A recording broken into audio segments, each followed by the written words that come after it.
Actually, agree talaga ako doon sa sinabi ni, ni Coach Edward. Dahil yun na nga kailangan talaga, you have to be in love with your product. May kasabihan nga, diba, you have to be the product of your product. Okay? Yun yung kagandahan doon. So, ibig sabihin, katulad nito, itong ino-offer ko, itong business ko, okay, which is, alam nyo na, diba, is Ignition Marketing. Ang ino-offer namin is training products. Kaya ginagawa ko, yung araw-araw kong mga ginagawa, yung mga turo doon sa, sa OPT. Okay? So, yung sabihin yung mga resulta na kukuha ko dahil dun sa training na ginagawa ko. So, dahil doon, dahil inaksyonan ko yung mga training na yon, okay, nakapag-produce ako ng resulta doon, kaya very proud ako sabihin sa mga tao na talaga makakatulong yung training na yon, no? So, parang ganong klaseng feeling yung ibig sabihin. Katulad, nag-offer ka ng mga weight loss product.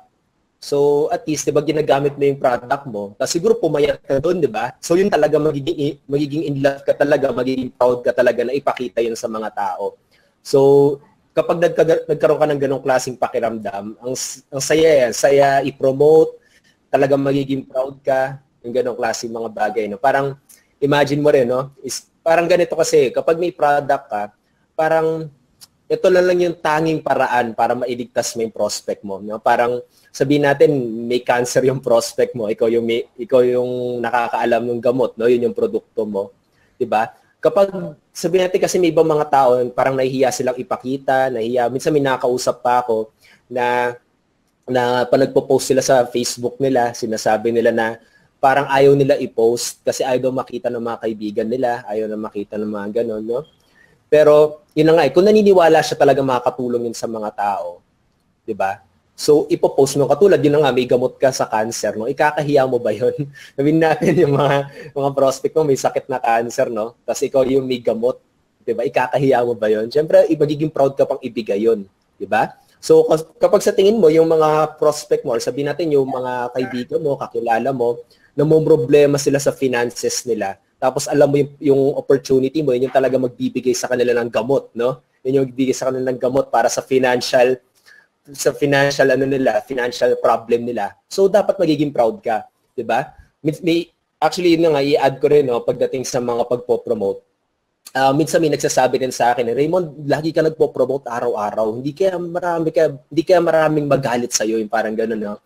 Kasi sila, gusto na rin nila gawin. Sa totoo lang, gusto rin nila mag-promote araw-araw, gusto rin nila mag-post araw-araw.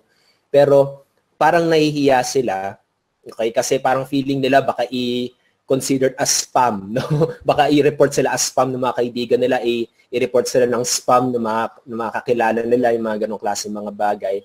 So yun eh. Dapat sa mga pino-post mo, may belief ka. May belief ka na makakatulong yung post mo. Okay? Katulad, nag-post ka ng something inspiring. Dapat ikaw mismo na-inspire ka dun sa nakita mo, sa nabasa mo, para maging proud ka na alam mo makaka-inspire yan sa maraming tao. No?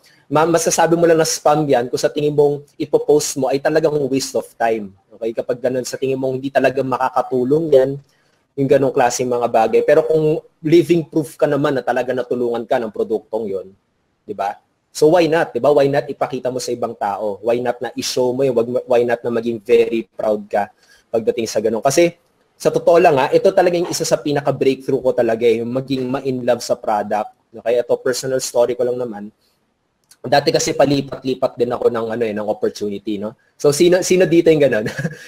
Gusto ko lang makarelate sa inyo kasi feeling ko ganun yung mga madalas na storya ng mga nagsisimulang entrepreneur. Alam mo yung nakakasimula mo palang palipat-lipat ka ng company, palipat-lipat ka ng product, palipat-lipat ka ng training, no? Sino dito yung nakaka-relate sa ganun, yung naranasan din yun? So say yes dyan or say ako, no? Kasi sa tingin ko talaga, napakalaking napakalaking problem talaga yun, no? Pero okay lang yan, no? Huwag may kakahiya na porket ganun, okay? Huwag may kakahiya na porket ganun, sasabihin mo sa sarili mo na wala na, failure na ako, wala na pag-asa, no? Pero ang maganda doon is at least makaalis ka sa ganung klaseng mindset, tapos makapag-focus ka sa isa lang talaga eh. Okay? Makapag-focus ka sabihin natin, dami mong opportunity, makapag-focus ka dun sa isang opportunity na yon para masabi mo sa prospect mo na ito lang talaga ang tanging makakatulong sa'yo. Okay? Kasi parang, alam mo yun, kapag nakita niya na ang dami mong opportunity, parang sabihin natin, nagbebenta ka ng kape, tapos sinabi niya, ayoko ng kape. Tapos sabihin, weight loss, gusto mo? Di ba?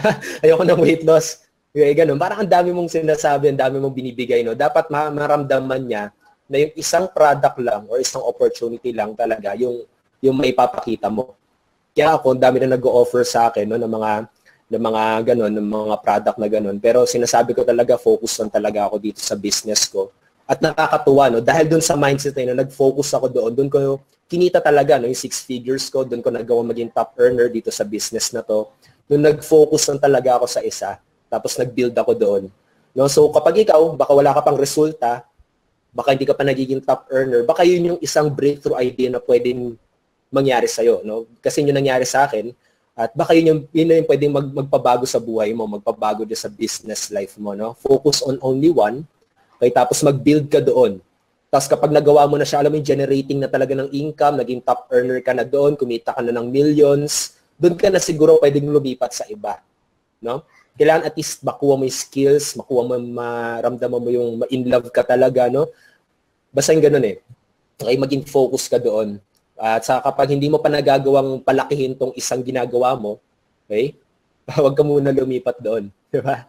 Parang ano eh, sabihin natin ang ganda ng garden, no, ng katabi mo, ng kapitbahay mo.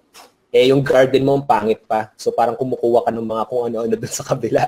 Hindi mo pa napapaganda yung garden mo. So, mag-focus ka muna dun sa garden mo. Okay? Mag-focus ka muna na pagandahin mo yung mga prutas, kung nagtatanim ka man ng kung ano-ano doon, no? Pagandahin mo yung mga bulaklak, no? Wag mo muna tignan yung ginagawa ng kabila. Tignan mo muna yung ginagawa mo.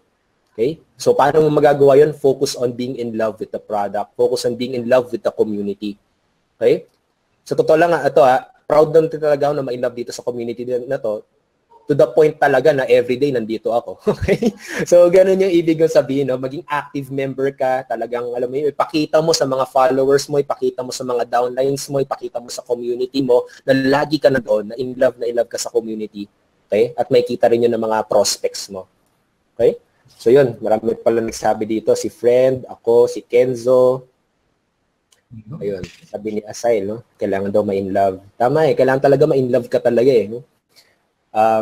Ayun, i-add ko lang, no? Parang sa relasyon, nakakatuwa lang yung shinare nga ni Coach Edward. Totoo kasi talaga yun, no?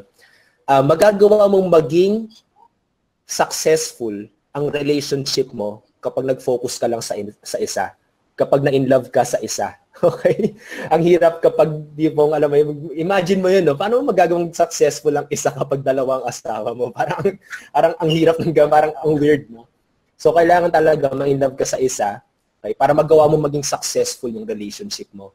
Diba? Kaya nga may iba nag-cheat, no? May iba katulad, nagiging hindi sila trustworthy, diba? Nangyayari, nagiging broken family, nagiging broken marriage. So nakakawawa yung mga anak nila.